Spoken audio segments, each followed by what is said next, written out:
उत्तर प्रदेश के मुख्यमंत्री योगी आदित्यनाथ आज संभल पहुंचे। अपने ही राज्य के किसी शहर के दौरे पर जाना कोई नई बात नहीं है मुख्यमंत्री के लिए, लेकिन 24 नवंबर 2024 को हुई हिंसा के बाद मुख्यमंत्री योगी का ये पहला संभल दौरा है और ये दौरा संभल को विष्णु के अवतार कल्कि का शहर घोषित करने की तैयारी का एक अहम पड़ाव माना जा रहा है। खास बात यह है कि योगी ने मंच से दंगे का भी जिक्र किया, दंगाइयों का भी जिक्र किया। वो अपने विरोधियों की बात करना भी नहीं भूले। ये रिपोर्ट आप देखिए।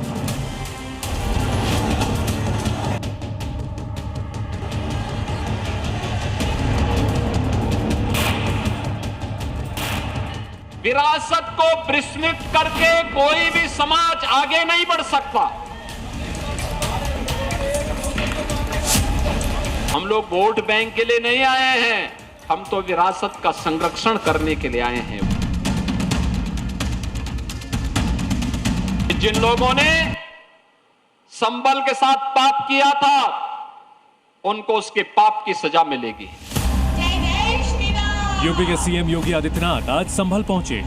वो संभल जो पिछले साल बड़े हिंसा का गवाह बना और वो संभल जो हर हिंदू की आस्था का प्रतीक है। संभल के मंच से योगी आदित्यनाथ ने ऐलान किया कि इस सरकार में दंगाइयों को छोड़ सभी सुरक्षित हैं और उनकी दुर्गति हो रही है। पिछली सरकार में दंगे होते थे, अराजकता फैलती थी, शोषण होता था, न बेटी सुरक्षित थी, न व्यापारी सुरक्षित था। आज बेटी भी सुरक्षित है, व्यापारी भी सुरक्षित है, हर उत्तर प्रदेशवासी सुरक्षित है, केवल दंगाई सुरक्षित नहीं है। दंगाई के ऊपर महाकाल अब अपना वास्तविक असर दिखा रहा है। अब वह अपनी गति को दुर्गति में बदलने के लिए वहां दिखाई दे रहा है और संभल और उत्तर प्रदेश अपनी गति को प्रगति की तरफ उछाल मार रहा है। योगी का इशारा साफ है। जिस संभल में योगी ने दंगाइयों को संदेश दिया, उसके आरोपियों का अभी हिसाब नहीं हुआ है, बल्कि संभल के शैतानों का हिसाब किताब अभी अदालत में चल रहा है। ठीक 7 दिन पहले यानी 1 अगस्त को संभल हिंसा के आरोपी और जामा मस्जिद के सदर जफर अली जेल से निकले। उसके बाद वो कार का सनरूफ खोलकर खड़े हो गए और फिर एक बड़े काफिले के साथ जुलूस निकला। इस दौरान सड़कों पर जमकर नारेबाजी और आतिशबाजी की गई। अब पुलिस ने इस मामले में सख्त एक्शन लिया है। संभल पुलिस ने जफर अली समेत 4 लोगों के खिलाफ केस दर्ज कर लिया। इसी के साथ पुलिस ने 50 से 60 अज्ञात के खिलाफ भी मुकदमा दर्ज किया। पुलिस ने इन सभी को निषेधाज्ञा उल्लंघन का आरोपी बनाया है। योगी आदित्यनाथ मंच से ये याद दिलाना नहीं भूले कि संभल हिंदुओं की आस्था का प्रतीक है और ये विवाद का विषय हरगिज नहीं हो सकता।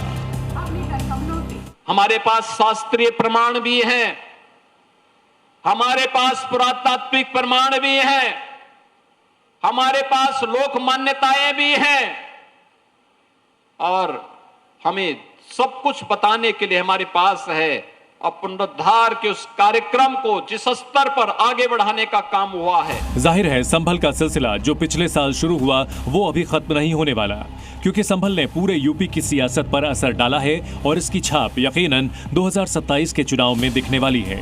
योगी आदित्यनाथ पहले भी बता चुके हैं कि दंगे और फसाद को कैसे कंट्रोल किया जाता है। कांग्रेस यहां सामूहिक हत्या करवाती थी और समाजवादी पार्टी उनके चेले के रूप में उनके पाप पर पर्दा डालने का काम करती थी, हत्यारों को बचाने का काम करती थी। यही तो हुआ था संभल में, यही तो हुआ था आजादी के बाद में जो कत्लेआम हुए थे।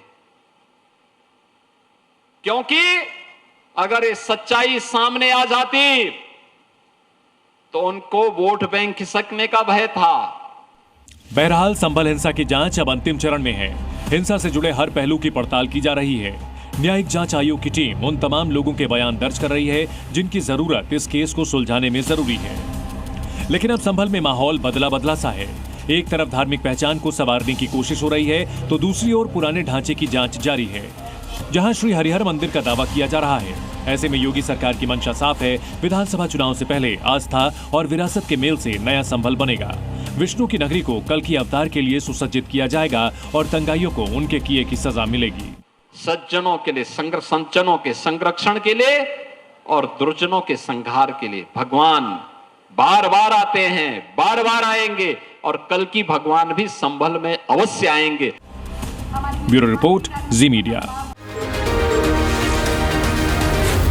जी न्यूज।